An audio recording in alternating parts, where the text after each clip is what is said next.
अंधेरी रात का रहस्य, अगला भाग। रामू अब पूरी तरह उलझन में था।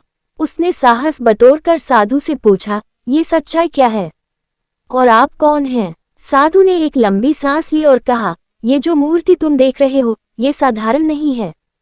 इसके पीछे सदियों पुराना रहस्य छुपा है। ये गांव और इस मंदिर की सुरक्षा के लिए बनाई गई थी। लेकिन अब समय आ गया है कि तुम इस रहस्य का एक हिस्सा बनो। रामू ने घबराते हुए कहा, मैं कैसे इसका हिस्सा बन सकता हूँ? साधु मुस्कुराते हुए बोले, क्योंकि यह तुम्हारे भाग्य में लिखा था।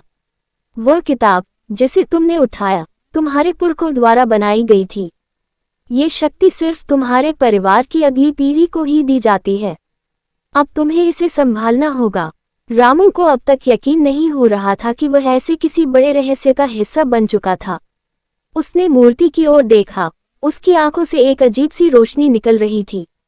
तभी साधु ने अपना हाथ उठाया और कहा, इस शक्ति का सही उपयोग करना ही तुम्हारा कर्तव्य है।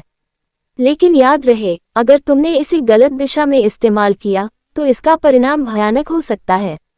रामू ने डरी और उत्सुकता से पूछा, मुझे अब क्या करना होगा?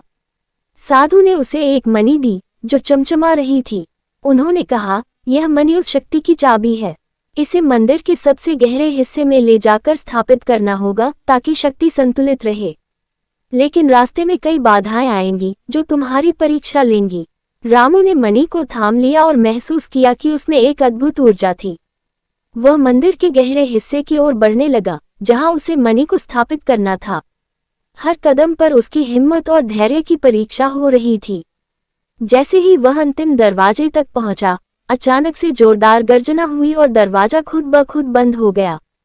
अब रामू के सामने एक आखिरी चुनौती थी, जिसे पार करना उसकी किस्मत पर निर्भर था।